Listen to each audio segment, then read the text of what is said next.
ಇದೇ ಹೋಟ್ಲು. ಹೇಗಿದೆ? ವಾವ್, ಹೊರ್ಗಡೆ ನೋಡೋದಕ್ಕೆ ಇಷ್ಟು ಚೆನ್ನಾಗೈತೆ, ಒಳಗಡೆ ಹೇಗಿದ್ಯಪ್ಪ? ಎಲ್ಲ ಚೆನ್ನಾಗೈತೆ ಅಲ್ಲ? ಸೂಪರ್ ಆಗೈತೆ ನಡಿ. ಎಲ್ಲ ಚೆನ್ನಾಗಿರುತ್ತೆ. ನಿನಗೆ ಊಟ ಮಾತ್ರ ಸೂಪರ್ ಆಗಿರುತ್ತೆ. ಇನ್ನೊಂದು ಸತಿ ಹೋಗೋಣ ಕಂಟೆವ್ರೆ ಇಂಥ ಹೋಟ್ಲಿಗೆ ಅಂತ ಹೇಳಿ ನೀವೇ ನನ್ನ ಕರ್ಕೊಂಡು ಬರಬೇಕು. ಹಾಗೈತೆ ಗೊತ್ತಾ? ನಿಜವಾಗ್ಲೂ ಇದು ತುಂಬ ಟೇಸ್ಟಾಗಿರುತ್ತೆ. ನಾನು ಬೇಜಾನ್ ಸತಿ ಇಲ್ಲಿ ಊಟ ಮಾಡಿದ್ದೀನಿ. ಭಾಳ ಚೆನ್ನಾಗಿರುತ್ತೆ. ಹೌದಾ? ಮತ್ತೆ ಬನ್ನಿ, ಯಾಕೆ ತಡ, ಬೇಗ ಹೋಗಿ ಬ್ಯಾಟಿಂಗ್ ಮಾಡಿಬಿಡೋಣ. ಓ, ಇದ್ರೊಳಗಡೆ ಹೋದ್ರು. ವರ್ಷಣ್ಣಕ್ಕೆ ಫೋನ್ ಮಾಡಿ ಕರೆಸ್ಬಿಡ್ತೀನಿ, ಅಣ್ಣ ಇಲ್ಲಿದ್ದಾರೆ ಬಾರಣ್ಣ ಅಂತ ಹೇಳಿ. ಹಲೋ ಹಲೋ ವರ್ಷಣ್ಣ, ಬಂದಿದ್ದೀನಿ. ಇಲ್ಲಿ ಗೌರ್ಮೆಂಟ್ ಬಸ್ ಸ್ಟ್ಯಾಂಡ್ ಐತಲ್ಲ, ಗೌರ್ಮೆಂಟ್ ಬಸ್ ಸ್ಟ್ಯಾಂಡ್ ಹಿಂದೆಗಡೆ ಒಂದು ಹೋಟ್ಲಿದೆ ನೋಡ್ರಿ, ಮಿಲಿಟ್ರಿ ಹೋಟೆಲ್ ಅಂತ ಹೇಳಿ. ಅಲ್ಲಿ ಒಂದು ದೊಡ್ಡ ಮೆಡಿಕಲ್ ಶಾಪ್ ಇದೆಯಲ್ಲ, ಅಲ್ಲಿ ಅದ್ರ ಪಕ್ಕದಲ್ಲಿ ಒಂದು ಮಿಲಿಟ್ರಿ ಹೋಟೆಲ್ ಅಂತ ಇದೆಯಲ್ಲ, ಅಲ್ಲಿ ಇಲ್ಲಿಗೆ ಬಂದಿದ್ದಾರೆ. ದೊಡ್ಡ ಹೋಟ್ಲು. ಬಸ್ ಸ್ಟ್ಯಾಂಡ್ ಹಿಂದೆ ಭಾಗ ಬರುತ್ತೆ. ಓ ಸರಿ, ಆಯಿತು ಆಯಿತು, ಗೊತ್ತಾಯಿತು. ಬರ್ತೀನಿ.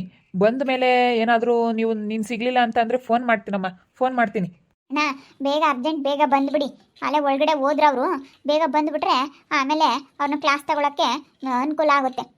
ಬೇಗ ಬನ್ನಿ, ಅವರಿಬ್ಬರು ಬಂಡವಾಳ ನಾನು ಇವತ್ತು ಬಯಲು ಮಾಡ್ತೀನಿ, ಬಿಡೋದಿಲ್ಲ. ಬೇಗ ಬನ್ನಿ ಅಣ್ಣ. ಹಾಂ ಬಂದೆಮ್ಮ, ಆಲ್ರೆಡಿ ಅಲ್ಲೇ ಹೊರಗಡೆ ಬಂದಿದ್ದೀನಿ. ಅಲ್ಲೇ ಬೈಕ್ ಮೇಲೆ ಕೂತ್ಕೊಂಡಿದ್ದೆ. ನಿನ್ನ ಫೋನ್ಗೋಸ್ಕರ ವೆಯ್ಟ್ ಮಾಡ್ತಾ ಇದ್ದೆ ಅಷ್ಟೇ. ಆಲ್ರೆಡಿ ಅಲ್ಲೆಲ್ಲ ರಜಾ ಹಾಕಿ ಬಂದಿದ್ದೀನಿ. ಬರ್ತೀನಿ ಈಗ ಒಂದು 5 ನಿಮಿಷ, ಅಲ್ಲಿಂದ ಅಲ್ಲಿಗೆ 10 ನಿಮಿಷ ಆಗುತ್ತಮ್ಮ. ಬರ್ತೀನಿ. ಸರಿ ಅಣ್ಣ, ಆಯಿತು, ಆದಷ್ಟು ಬೇಗ ಬಂದುಬಿಡು. ಇವರಿಬ್ಬರು ಬಂಡವಾಳ ನಾನು ಬಯಲು ಮಾಡಲಿಲ್ಲ ಅಂತಂದರೆ ನನ್ನ ಹೆಸರು ಶ್ವೇತಾ ಅಂತ ಕರಿಬೇಡ್ರಿ ಯಾರು. ಈ ವಿಜಿ ಎಂಥವಳು ಅಂತ ಎಲ್ಲರಿಗೂ ಗೊತ್ತಾಗಿ ಚೀತು ಅಂತ ಹೋಗ್ತು ಮನೆ ಇಲ್ದಲೇ ಹೋಗ್ಬೇಕು. ಅವಳು ಗಂಟು ಮುಟ್ಟೆ ಕಟ್ಕೊಂಡು ಮತ್ತೆ ಅಲ್ಲೆಲ್ಲಿದ್ಲು ಅವಳು, ಅಲ್ಲಿಗೆ ಹೋಗ್ಬೇಕು. ಬರಲಿ, ವರ್ಷಣ್ಣ ಬರಲಿ. ಹಸುಗುಣಕ್ಕಂಗೆ ಬೇರೆ ಮೋಸ ಮಾಡಿ ಬಂತು, ಇವಾಗ ಗೊತ್ತಾಗುತ್ತೆ ಇವಳು ಎಂಥವಳು ಅಂತ ಹೇಳಿ. ಯಾರು ಆಗ್ತಾರೆ, ಯಾರು ಹೋಗ್ತಾರೆ, ಯಾರು ಕೊನೆ ತಕ ಇರ್ತಾರೆ ಅಂತ ಹೇಳಿ ಗೊತ್ತಾಗಲಿ. ಒಳಗಡೆ ಹೋಗಿದ್ದಾರೆ. ಇವತ್ತು ವಿಜಿಗೆ ಐದವ ಗ್ರಾಚಾರ. ಇನ್ಮೇಲಿಂದನ ಈ ವಿಜಿಗೆ ಕೇಡ್ಗಾಲ ಶುರುವಾಯಿತು. ಕೇಡ್ಗಾಲ ಶುರುವಾಯಿತು. ಇನ್ನು ಇರೋದು ಮುಂದೆ ಮಾರಿ ಹಬ್ಬ ಇವಳಿಗೆ. ಇನ್ಮೇಲಿಂದನ ಇಷ್ಟು ದಿವಸ ಮೆರೆದಾಡಿದ್ಲು, ಇನ್ಮೇಲೆ ಇರೋದು ನೋಡಿ. ಇವಳದೆಲ್ಲ ಕತೆ ಕ್ಲೋಸ್ ಮಾಡ್ಬೇಕಂದ್ರೆ ಇವಳು ಬಂಡವಾಳ ಎಲ್ಲ ಬಯಲು ಮಾಡೇನೆ ಕ್ಲೋಸ್ ಮಾಡಬೇಕು. ಸುಮ್ಮನೆ ಮಾಡೋದಕ್ಕಾಗಲ್ಲ. ಇವಳು ಎಂಥವಳು ಅಂತ ಎಲ್ರಿಗೂ ಗೊತ್ತಾಗಿ ಎಲ್ಲ ಚೀತು ಅಂತ ಉಕ್ತಿ ಕಳಿಸ್ದಾಗ್ಲೇ ಇದಕ್ಕೊಂದು ಕೊನೆ ಸಿಗೋದು. ವರ್ಷಣ್ಣ ಇಲ್ಲಿ ಬಂದರು ಬೇಗ ಹೆಂಗನು. ಅಣ್ಣ ಇಲ್ಲಿ ಹೋದ್ರ ಅಲ್ಲೇ ಒಳಗಡೆ ಅವರು? ಹೋದ್ರು ಅಲ್ಲೇ 5 ನಿಮಿಷ 10 ನಿಮಿಷ ಆಯಿತು ಅವ್ರು ಒಳಗಡೆ ಹೋಗಿ. ಅಣ್ಣ ಇವಾಗ ಅವರು ಏನೋ ಊಟ ಮಾಡೋದಕ್ಕೆ ಹೋಗಿದ್ದಾರೆ. ಎಲ್ಲ ಚೆನ್ನಾಗಿ ತಿನ್ನಬೇಕು ಅಂತ ಹೇಳಿ ಕರ್ಕೊಂಡು ಹೋಗಿದ್ದಾಳೆ ನನ್ನ ಗಂಡನ. ಬನ್ನಿ ಬೇಕಾದ್ರೆ ತೋರಿಸ್ತೀನಿ ಅವಳು ಎಂತವಳು ಅಂತ ಹೇಳಿ. ಅಲ್ಲ ನೋಡಿ, ನಿಮ್ಮ ಹತ್ರ ಒಂಥರ ಇರ್ತಾಳೆ, ನನ್ನ ಗಂಡನ ಬೇರೆ ಬುಟ್ಟಿಗೆ ಹಾಕೊಂಡಿದ್ದಾಳೆ. ಅವಳು ಎಂತವಳು ಅರ್ಥ ಮಾಡ್ಕೊಳ್ಳಿ ನೀವೇನೆ. ನಾನು ಹೊರಗಡೆ ಬಂದಿದ್ದ ತಕ್ಷಣ ನಾನು ಫೋನ್ ಮಾಡಿದೆ. ನಾನು ಮನೇಲಿದ್ದೀನಿ ಅಂತ ಅಂದ್ಲು. ನೋಡೋಣ, ಇವಾಗ ಒಂದ್ಸತಿ ಫೋನ್ ಮಾಡ್ತೀನಿ. ಇವಾಗಲೂ ಫೋನ್ ಮಾಡಿಕೊಂಡು ಎಲ್ಲಿದೆಯಾ ಏನು ಅಂತ ಕೇಳ್ಕೊಂಡೇ ಹೋಗ್ತೀನಿ. ಕೇಳಬೇಕು, ಎಲ್ಲ ಕೇಳಿಕೊಂಡು ಎಲ್ಲ ಇದ್ದರೆ ಮಾತಾಡೋದಕ್ಕಾಗೋದು. ನಾನೇನು ಅಂತ ಅಂದ್ಕೊಂಡಿದ್ದೆ ಕಣಮ್ಮ. ಇವಳಿಂಥ ಕಚಡ ಅಂತ ಗೊತ್ತಾಗಲಿಲ್ಲ, ನಿಜ ಗೊತ್ತಾಗಲಿಲ್ಲ ಕಣಮ್ಮ.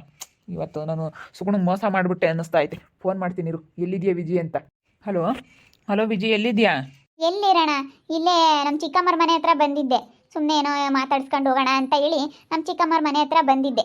ಯಾಕೆ ಹೇಳ್ರಿ, ಏನು ಸಮಾಚಾರ?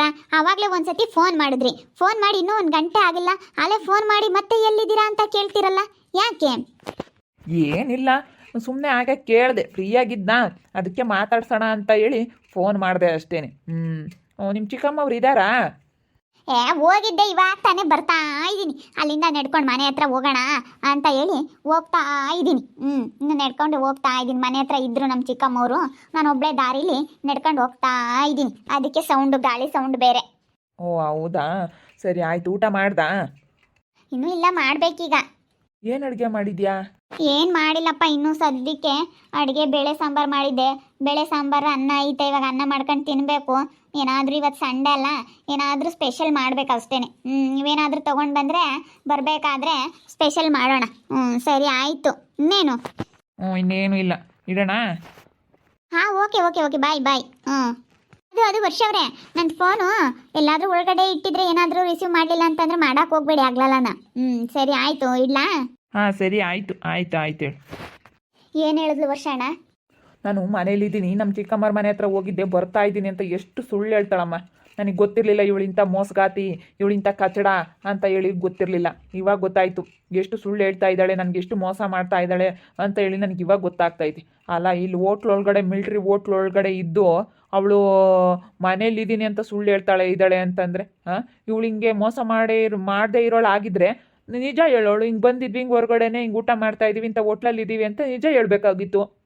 ಹಾಂ, ಹಿಂಗೆ ಕದ್ದು ಮುಚ್ಚಿ ಹಿಂಗೆ ಮಾಡೋ ಅಂಥದ್ದೇನು? ಹಾಂ, ಏನೋ ಇರೋದಕ್ಕೆ ತಾನೇ ಹಿಂಗೆ ಮಾಡ್ತಾ ಇರೋದು ಇವಳು. ಹೌದು ಹೌದು, ಬನ್ನಿ ನೋಡೋಣ, ಬನ್ನಿ ಏನು ಮಾಡ್ತಾ ಇರ್ತಾರೆ ಇಬ್ರು ಅಂತ ಹೇಳಿ.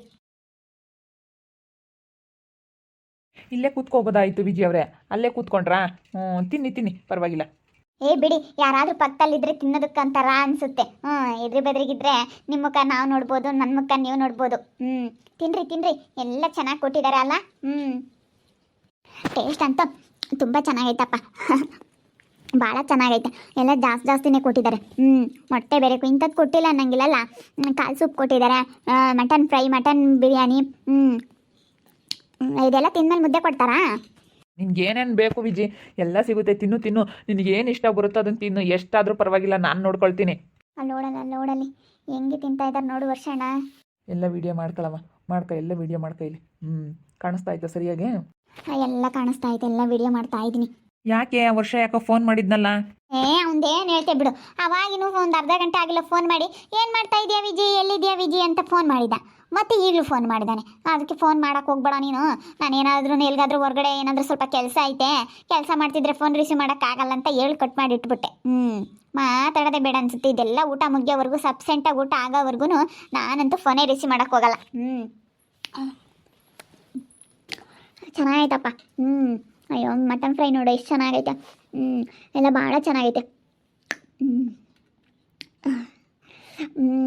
ಸಾಯಂಕಾಲ ಸ್ವಲ್ಪ ಪಾರ್ಸಲ್ ಆದರೂ ತೊಗೊಂಡೋಗ್ಬೇಕು. ಪಾರ್ಸಲ್ ತೊಗೊಂಡೋದ್ರೆ ಸಾಯಂಕಾಲಕ್ಕೂ ತಿನ್ನಬೇಕು ಅನಿಸುತ್ತೆ. ಇವಾಗ ಇದನ್ನೆಲ್ಲ ಊಟ ಮಾಡ್ಕೊಂಡು ಹೋಗ್ಬಿಟ್ಟು ಮತ್ತು ಸಾಯಂಕಾಲಕ್ಕೆ ಏನಾದ್ರೂ ಬೇಳೆ ಸಾರು, ಬೇರೆ ಅನ್ನ ಐತೆ, ಅದನ್ನು ತಿನ್ನೋಕ್ಕಾಗಲ್ಲ. ಅವಕ್ಕೆಲ್ಲನ ನಮ್ಮ ಅಮ್ಮನಿಗೂ ನನ್ನ ಗಂಡ ನೂರ್ಸನ್ಗೂ ಬೇಳೆ ಸಾರು ಅನ್ನ ಇಡ್ತೀನಿ. ನಾನು ಸ್ವಲ್ಪ ಪಾರ್ಸಲ್ ತೊಗೊಂಡೋಗ್ತೀನಿ. ಒಂದು ಬಿರಿಯಾನಿನೋ ಏನಾದರೂ ತೊಗೊಂಡೋಗ್ತೀನಿ. ಮಟನ್ ಬಿರಿಯಾನಿ ತೊಗೊಳ್ಳಿ. ತೊಗೊಂಡ್ರೆ ಆ ವರ್ಷ ಕೇಳ್ತಾನಲ್ಲ, ಎಲ್ಲಿತ್ತು, ಏನು ಇದೆಲ್ಲನ ಎಲ್ಲಿ ಮಾಡಿದ್ದೆ, ಎಲ್ಲಿ ತಂದಿದ್ದೆ ಅಂತ ಕೇಳ್ತಾನಲ್ಲ. ಕೇಳಿದ್ರು ಕೇಳ್ತಾನೆ. ನಾನು ಮುಂಚೆಗೆ ತಿಂದ್ಬಿಡ್ತೀನಿ, ಒಳಗೆ ಅಡುಗೆ ಮನೆಯಲ್ಲೇ ತಿಂದ್ಬಿಡ್ತೀನಿ. ಪ್ಲೇಟಲ್ಲಿ ಹಾಕೊಂಡು ಅಡುಗೆ ಮನೆಯಲ್ಲೇ ಗಬ ಗಬ ಗಬ ಗಬ ತಿಂದ್ಬಿಡ್ತೀನಿ. ಎದುರಿಗೆ ಕೂತ್ಕೊಂಡು ತಿನ್ನಲ್ಲ, ಅಡುಗೆ ಮನೆಯಲ್ಲೇ ತಿಂದು ಬಾಕ್ಲಿಕೊಂಡು ತಿಂತೀನಿ. ತಿಂದುಬಿಟ್ಟು ಆಮೇಲೆ ನನ್ನ ಕೈ ತೊಳ್ಕೊತೀನಿ. ಹೆಂಗೆ ಗೊತ್ತಾಗುತ್ತೆ? ಗೊತ್ತಾಗಲ್ಲ, ಏನಿಲ್ಲ. ನನಗೆ ಮಟನ್ ಬಿರಿಯಾನಿ ತಗೊಳ್ಳಿ, ಮಟನ್ ಬಿರಿಯಾನಿ, ಒಂದು ಮಟನ್ ಫ್ರೈ ತಗೊಳ್ಳಿ. ಸಂಜೆ ಒಂದು ಪ್ಲೇಟ್ ತಿಂತೀನಿ. ಸೂಪರ್ ಆಗೈತಪ್ಪ. ನನಗೆ ಜಾಸ್ತಿ ಆಗುತ್ತೆ, ಇದನ್ನು ಬೇಕಂದ್ರೆ ತಿನ್ನೋದಾದ್ರೆ ತಿನ್ನಿ. ನನ್ನ ಬಾಗುದ್ದು ಎಲ್ಲ ತಿಂದುಬಿಡಿ ನೀವು. ತಿಂತೀನಿ. ಸ್ವಲ್ಪ ಜಾಸ್ತಿ ಆಗಿಬಿಟ್ರೆ ಊಟ ನನಗೆ ಸ್ವಲ್ಪ ಹೊತ್ತು ರೆಸ್ಟ್ ಮಾಡಬೇಕು. ಅಯ್ಯೋ, ಅದಕ್ಕೆ ಮತ್ತೆ ರೆಸ್ಟ್ ಮಾಡೋದಕ್ಕೆ ಇಲ್ಲಿ ರೂಮ್ಗಳು ಇದ್ದಾವೆ. ಅದಕ್ಕೆ ನಾನು ರೂಮ್ಗಳೂ ಹೇಳಿದ್ದೀನಿ ಆಲ್ರೆಡಿ. ಆಲೇನೆ ಎಲ್ಲ ರೂಮ್ಸ್ ಎಲ್ಲ ನಾನು ಹೇಳಿದ್ದೀನಿ. ಸ್ವಲ್ಪ ಹೊತ್ತು ರೆಸ್ಟ್ ಮಾಡ್ಕೊಂಡೇ ಹೋಗೋದು. ಇಷ್ಟು ಹೊಟ್ಟೆ ತುಂಬ ತಿಂದುಬಿಟ್ಟು ಹೋದರೆ ಅದೆಲ್ಲ ಕರ್ಗೋಗ್ಬಿಡುತ್ತೆ. ಅದಕ್ಕೇ ಒಂದು 5 ನಿಮಿಷ ರೆಸ್ಟ್ ಮಾಡ್ಕೊಂಡು ಹೋಗೋಣ. ಒಂದು 10 ನಿಮಿಷ ನಾವು ಇದಕ್ಕೆಲ್ಲ ಸೇರಿಸೇ ಬಿಲ್ ಮಾಡ್ಕೊಂಡಿರ್ತಾರೆ. ಅವ್ರು ಬೇಕಾದರೆ ಹೋಗಿ ನಾವು ರೆಸ್ಟ್ ಮಾಡ್ಕೊಂಡು ಹೋಗ್ಬೋದು. ಒಳ್ಳೆ ಬೆಡ್ ಇರುತ್ತೆ, ರೂಮ್ ಇರುತ್ತೆ, ಹೋಗಿ ಆರಾಮಾಗಿ ಸ್ವಲ್ಪ ಹೊತ್ತು ಮಲ್ಕೊಂಡು ಹೋಗ್ಬೋದು. ಆಯ್ತು, ಇನ್ನೂ ಅವ್ನು ಬರೋದು ಇನ್ನೂ ಯಾವಾಗ? 6 ಗಂಟೆ 6:15 ಆಗುತ್ತೆ. ಅಷ್ಟೊತ್ತು ಗಂಟೆ ಇನ್ನೇನು ಮಾಡೋದು? ಇನ್ನೂ ನೋಡಿದ್ರೆ 11 ಗಂಟೆ 12 ಗಂಟೆ ಏನೋ ಅನಿಸುತ್ತೆ ಅಷ್ಟೇ. 3 ಗಂಟೆ 4 ಗಂಟೆ ಹಂಗೆ ಹೋದ್ರೂ ಹೋಗ್ಬೋದು. ಆರಾಮಾಗಿ ಸ್ವಲ್ಪ ರೆಸ್ಟ್ ಮಾಡಿ ಹೋಗ್ಬೋದು ಅತ್ಲಾಗ. ಇನ್ನು ಇವಾಗ ಟೈಮ್ 12 ಗಂಟೆ ಅನಿಸುತ್ತೆ. ಇಲ್ಲ ಅಲ್ಲೇ 12:15 ಆಗಿರಬೇಕು. ಎಷ್ಟಾನ ಆಗಲಿ ಬಿಡು.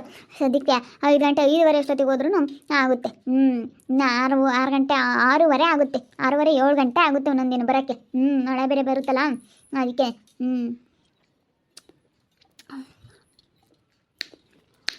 ಎಲ್ಲ ಸರಿಯಾಗಿ ವಿಡಿಯೋ ಮಾಡಮ್ಮ, ಬರಲಿ ಕಡಿಕೆ ಎದ್ದು. ಅವಾಗ ಹಿಡ್ಕೊಂಬನ ಸರಿಯಾಗಿ, ಎಲ್ಲ ಸರಿಯಾಗಿ ಬಾರಿಸ್ಬಿಡ್ತೀನಿ ಹಿಡ್ಕೊಂಡವಳನ್ನ. ನೋಡಿದ್ರಲ್ಲ ವೀಕ್ಷಕರೇ, ನನ್ನ ಮಿಲ್ಟ್ರಿ ಹೋಟ್ಲಿಗೆ ಊಟಕ್ಕೆ ಕರ್ಕೊಂಬಂದಿದ್ದಾರೆ ಕಂಟೆಯವರು. ಅದಕ್ಕೆ ಚೆನ್ನಾಗಿ ತಿಂತಾ ಇದ್ದೀನಿ. ನನಗೆ ನಾನ್ ವೆಜ್ ಅಂದರೆ ತುಂಬ ಇಷ್ಟ. ನನಗೆ ನಾನ್ ವೆಜ್ ಅಂದರೆ ಸಾಕಪ್ಪ. ಅದರಲ್ಲೂ ಹೋಟ್ಲುಗಳಿಗೆ ಊಟ ಮಾಡ್ಬೇಕಂದ್ರೆ ನನಗೆ ತುಂಬಾ ಇಷ್ಟ. ಹೋಟ್ಲು ಟೇಸ್ಟ್ ಅಂದರೆ ನನಗೆ ತುಂಬ ಇಷ್ಟ. ಮನೇಲಿ ಮಾಡಿರೋದು ನನಗೆ ಇಷ್ಟ ಆಗಲ್ಲ, ಯಾಕಂದರೆ ನಾನು ಚೆನ್ನಾಗೇ ಮಾಡ್ತೀನಿ. ಆದ್ರೂ ನಮ್ಮ ಕೈ ಅಡುಗೆ ನಮಗೆ ಇಷ್ಟ ಆಗಲ್ವಲ್ಲ. ಅದಕ್ಕೇ ನನಗೆ ಹೋಟ್ಲಲ್ಲಿ ಊಟ ಅಂದರೆ ತುಂಬ ಇಷ್ಟ. ಅದರಲ್ಲೂ ನಾನ್ ವೆಜ್ ಊಟ ನಾನು ಹೊರಗಡೆ ಮಾಡಬೇಕಂದ್ರೆ ತುಂಬ ಇಷ್ಟ. ಬೇರೆದೆಲ್ಲ ನಾನು ಮಿಕ್ಕಿರೋದು ದೋಸೆ, ಪಲಾವು, ಇಡ್ಲಿ ಈ ಥರ ಸಾಂಬಾರು ಈ ಥರ ಎಲ್ಲ ನಾನು ಹೊರಗಡೆ ತಿನ್ನೋದಿಲ್ಲ. ನಾನು ಅದಕ್ಕಿಂತ ಟೇಸ್ಟಾಗಿ ಮಾಡ್ತೀನಿ. ಅದಕ್ಕೆ ಆ ಥರ ತಿನ್ನೋದಿಲ್ಲ. ನಾನು ನಾನ್ ವೆಜ್ ಮಾತ್ರ ಹೋಟ್ಲಿಗೆ ಬರೋದು. ತುಂಬ ಇಷ್ಟ ಆಯಿತು. ಸಬ್ಸೆಂಟ್ ಊಟ ಆಗ್ತಾಯಿದೆ. ಅದಕ್ಕೇ ಊಟ ಮಾಡಿ ಸ್ವಲ್ಪ ಹೊತ್ತು ಮಲ್ಕೊಂಡು ಬೇರೆ ಹೋಗ್ತೀವಿ ನಾವು. ಊಟ ಮಾಡಿದ ತಕ್ಷಣ ನಾವು ಹೋಗ್ಬೇಕಂದ್ರೆ ತುಂಬ ಒಂಥರ ಕಿರಿಕಿರಿ ಆದಂಗೆ ಆಗುತ್ತೆ. ನೋಡ್ತಾ ಇರಿ ಇನ್ನೇನಾಗ್ಬೋದು ಅಂತ ಮುಂದಿನ ಭಾಗದಲ್ಲಿ ನೋಡ್ತಾ ಇರ್ರಿ. ಹಾಗೆ ವಿಡಿಯೋ ಬಗ್ಗೆ ನಿಮ್ಮ ಅಭಿಪ್ರಾಯನ ಕಮೆಂಟ್ ಮಾಡಿರಿ. ಹಾಗೆ ವಿಡಿಯೋ ಇಷ್ಟ ಆಗಿದ್ರೆ ಲೈಕ್ ಮಾಡಿರಿ, ಶೇರ್ ಮಾಡಿರಿ. ಇನ್ನೂ ನಮ್ಮ ಚಾನಲ್ನ ಯಾರು ಸಬ್ಸ್ಕ್ರೈಬ್ ಮಾಡ್ಕೊಂಡಿಲ್ಲ ತಪ್ಪದೆ ಕೂಡಲೇ ಸಬ್ಸ್ಕ್ರೈಬ್ ಮಾಡ್ಕೊಳ್ಳಿ. ಓಕೆ ವೀಕ್ಷಕರೇ, ಧನ್ಯವಾದಗಳು.